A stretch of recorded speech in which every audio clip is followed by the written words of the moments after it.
Hi. You are? Yeah. I was in the hot seat exactly a year ago. Like tomorrow will be a year. And so much has changed. I chilled out. I am experiencing more joy than I've ever experienced in my whole life, and I'm so grateful. And I've been seeing into my vortex and getting these glimpses, and things are manifesting as well.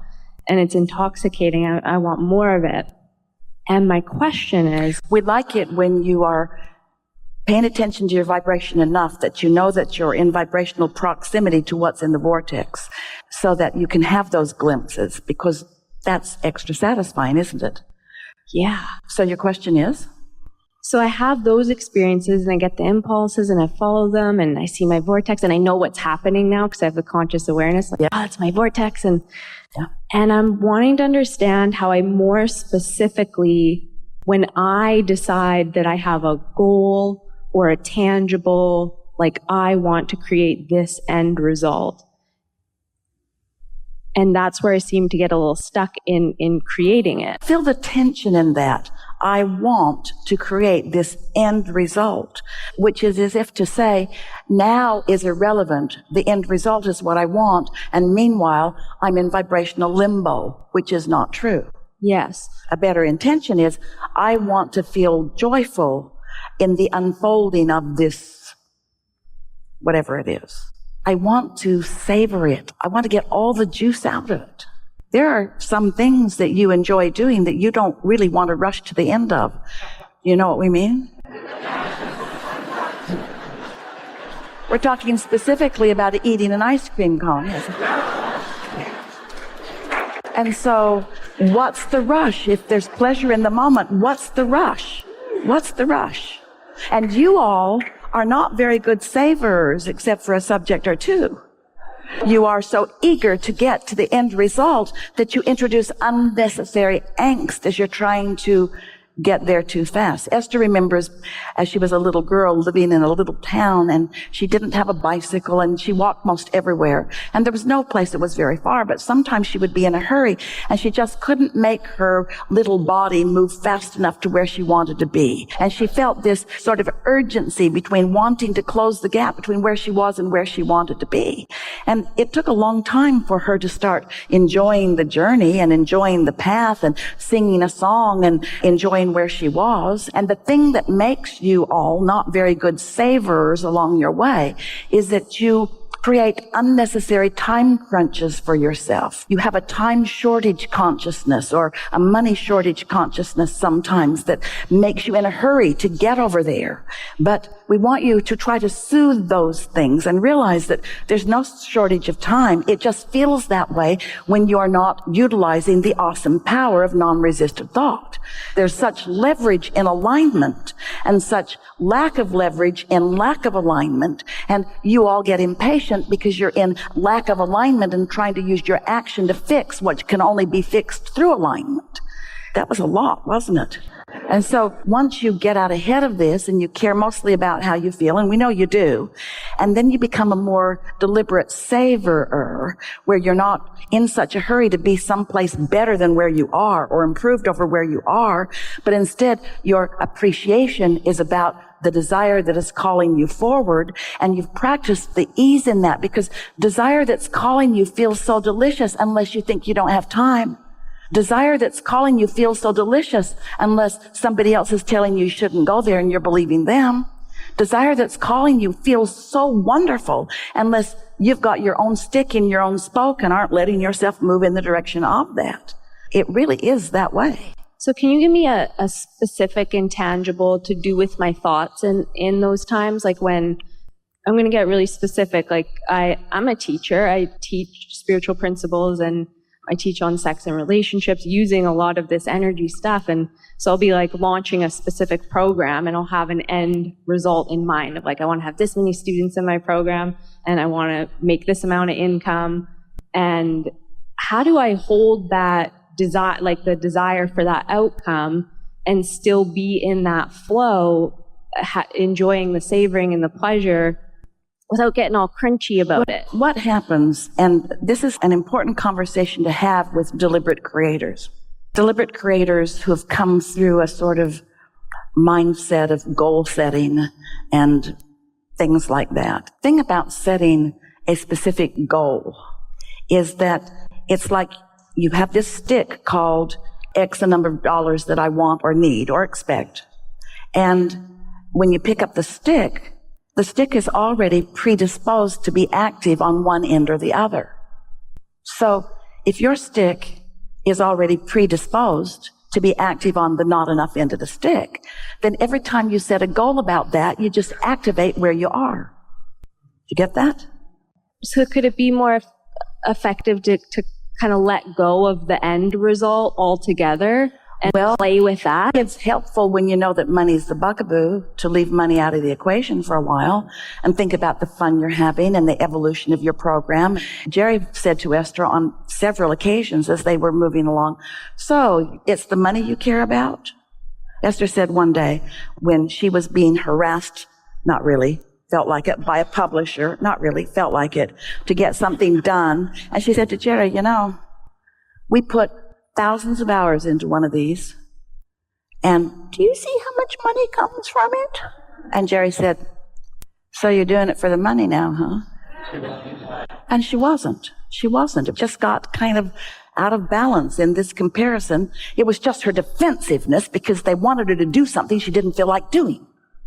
And so she was just making up stuff in order to justify where she stood. But if you take money out of the equation, everything smooths out. But we do have a remedy for you. So you feel like you're up to speed with this question? Yes. So if you've been listening to us for a while, we've been talking about the stick. On one end of it is wanted, and on the other end of it is the absence.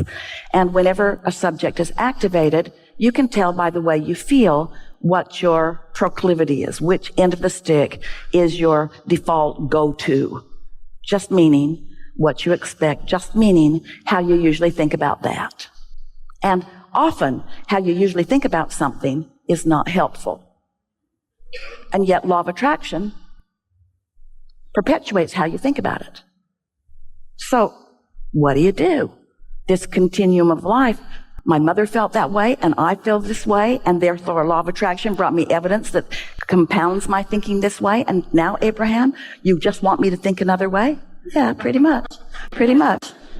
Well, how do I do that? Well, you have to find some way of detaching from your usual vibrational point of attraction about something. So here's a stick, and it's got money on one end of it and not enough money on the other end of it. And now we're putting that stick in a whole pile of sticks. And there's different subjects on these sticks. Some are relationships, some are the way you feel in your physical body, some are relationships that you have with this one or this one or this one or this one. So let's say you've got this bundle of sticks, and one particular stick on this end of it, it's so obvious that the wanted end of the stick is the active one, and the not wanted of the stick is not even in your vibration. So you could focus on that stick often, so that that stick's the reason that you set your vibrational tone. And then all your sticks could be improved. That's what we mean by taking money out of the equation. Focused upon your help to mankind. Focus upon the thrill you have when a new idea occurs to you and you see that it comes across in a meaningful way and somebody gets something that they hadn't gotten before. If you focus on that, there's no lack in that vibration. There's no other end of the stick in that vibration. So as you stay in the aligned end of the pile, everything else just takes care of itself. Haven't you known of yourself or someone else? Have you ever had a normal life where there's a bunch of stuff going wrong and some stuff going right, and you fall in love with somebody and suddenly everything starts going right? Because you're giving all of your attention to the only thing that matters to you, and which is causing you alignment, and then other things just start to take care of themselves. It's like that. So, you like the piles of sticks? Now we're going to give you a new way of looking at it. So now, pick up the stick that says money. Now you've evolved a little. You're feeling better about it. And so now, instead of the label being in the middle of the stick, let's put money over there on that end of the stick, on the end of the stick that's usually problematic, money. And on the other end of the stick, let's put what really matters, security, freedom, happiness, ease, flow, clarity. Let's make this money stick about something other than money. Let's make it about what money represents, but let's do it generally, because you have so much security in your life. And when you focus upon that, the money part of security improves too. But if you focus on the money which there isn't enough of, or the money which didn't turn out the way you wanted it to for this event, see what we're getting at? Yeah. Yeah. Thank you. It's really, really helpful. And I realized that I used to think like that before humans conditioned a lot. I used to kind of operate intuitively in that way before I was so humanized. Before you got humanized, or before you became socialized, before it became so important to you, you're born sort of selfish, and then you're taught that you should really care about other people. And we're not teaching you not to care about other people. We're just asking you to care about your connection before you even consider other people. Because if you don't take time to care about your connection, you don't have anything to give them anyway. And so connection first. So that's what we mean by getting out ahead of it. But you point out something really important. Life keeps coming because law of attraction never turns off. So you have a result of something that you've got vibrationally going on. And maybe you didn't even know you had it vibrationally going on until it happened, till this thing manifested. But now you know. So now you want to fix it. Well, what were we saying about that? You can't fix a problem. The problem just becomes more. So you got to get on the other end of that stick. On the absence of money, don't put money on the other end of the stick, because they're too related. And when you think you're thinking about money, you're thinking about not enough money. It's just the way it goes. When you think you're thinking about a relationship, but what you're really thinking about is the relationship you don't have yet. So put money on one of the stick and all the abundance that you live on the other. The sun comes up. The sun keeps shining. The water keeps flowing. The plants keep growing. I can get food wherever I want, whenever I want. Abundance, abundance, abundance, abundance, so much abundance, so much well-being, abundance of clarity, and abundance, abundance, abundance, abundance. And as you focus in that general way, then you change that stick for you. You change it. You change it. And if each time it comes up, you take that opportunity to change it again, before you know, the evidence of it comes. But this is something that we're just going to say right out loud. If you haven't cleaned up your vibration, things are going to keep happening the way they have been happening. And since you have both positive and negative expectations, some things in your world are going the way you want them to, and some things in your world are not going the way you want them to.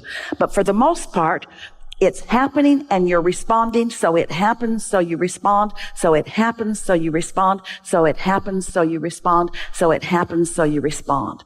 You got to get out ahead of that. You've got to stop being a reactor to what's happening. You got to get out of it and do something about your vibration that then causes a reaction. You see what we're getting at? You got to pay attention to what you're doing, because on some subjects that you have such a habit of reacting to, you know those people that every time you're with them, they pick a fight, or you do? It's just always the way that it goes. You know, walking in, that's what's going to happen, because that's always what happens. You could get out ahead of that. You could activate within yourself things that aren't easy to find in them. You could activate in yourself things that you love about them that they don't often demonstrate. You could change. You could get out ahead of that. You can get out ahead of everything. And what do we mean by get out ahead of it? Join your inner being in what your inner being knows about specifically that. And stop holding to your own belief and your own practice thoughts when your inner being has long ago moved on. This is a really good time for a segment of refreshment.